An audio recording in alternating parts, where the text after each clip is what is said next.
Hello everyone, आज हम बनाएंगे एक तड़का। Obviously egg रेसिपি। শীতকালের মরশুম ঢুকতে না ঢুকতেই রাতে ডিনারের সাথে এই তড়কা রুটি রেসিপিটা একদম বেস্ট কম্বো। তো প্রথমেই উপকরণগুলো দেখে নিন। এখানে দুটো আমি ডিম নিয়েছি, আর নিয়েছি কয়েকটা ধনেপাতা, নিয়েছি একটা গোটা টমেটো, আর নিয়েছি দুটো পেঁয়াজ, নিয়েছি কয়েকটা কাঁচা লঙ্কা, আর নিয়েছি আদা, আর নিয়েছি এক কোয়া রসুন। ততক্ষণে দেখুন এই তরকার কলাইটা বাজারের দোকানে কিনতে পাওয়া যাবে। আপনারা চাইলে বাজার থেকে এই তরকার কলাইটা কিনে নিয়ে আসতে পারেন। এখানে আমি তরকার কলাই আগে থেকেই কিনে নিয়ে এসে জলে ভিজিয়ে রেখেছিলাম।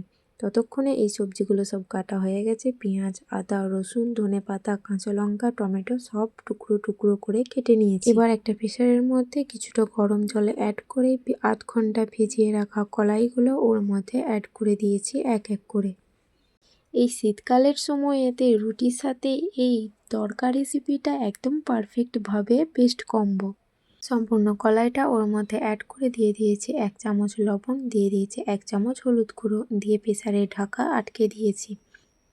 ততক্ষণে কলাইটা হোক। এবার একটা অন্য কড়াইয়ের মধ্যে সর্ষের তেল গরম করে নিয়েছি। সর্ষের তেলটা গরম হয়ে গেলে যেই দুটো ডিম রেখেছিলাম ডিমগুলো ফাটিয়ে নিচ্ছি এক এক করে।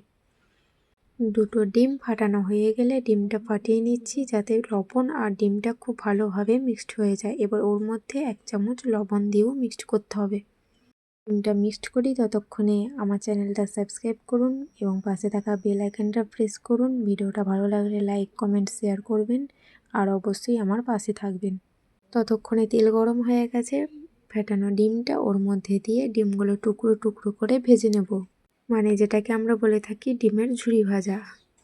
ডিমটা গ্যাসের ফ্লেমটা লো করে অল্প আঁচে ভেজে নেব যাতে ডিমটা ভালোভাবে ভাজা হয়ে যায়। ততক্ষণে দেখুন প্রেসারের সিটিটা পড়ে গেছে। এবার 2 বা 3টে সিটি দিয়ে দিলেই কলাইটা পারফেক্টভাবে সিদ্ধ হয়ে যাবে। দেখিয়ে দিই কলাইটা কত সুন্দরভাবে সিদ্ধ হয়ে গেছে।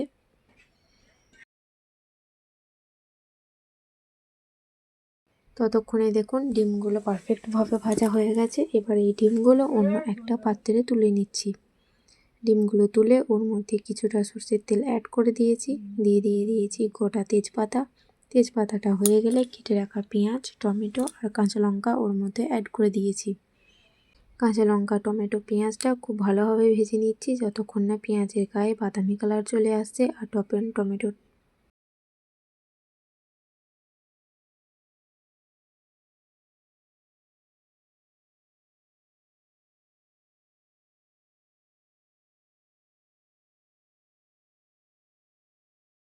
এবারে আদা আর রসুন বাটারটা এর মধ্যে অ্যাড করে দিয়ে মশলাটা কিছুক্ষণের জন্য ভেজে নিচ্ছি।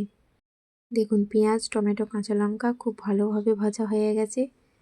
এবার একটা বোলের মধ্যে দিয়ে দিচ্ছি অল্প পরিমাণ জল, হলুদ গুঁড়ো, দিয়ে দিয়েছি অল্প জিরে গুঁড়ো, আর দিয়ে দিয়েছি অল্প লাল লঙ্কার গুঁড়ো। এই তরকার ক্ষেত্রে গুঁড়ো মশলাটা বেশি লাগে না, তাই আমি এখানে অল্প পরিমাণ করে দিয়েছি।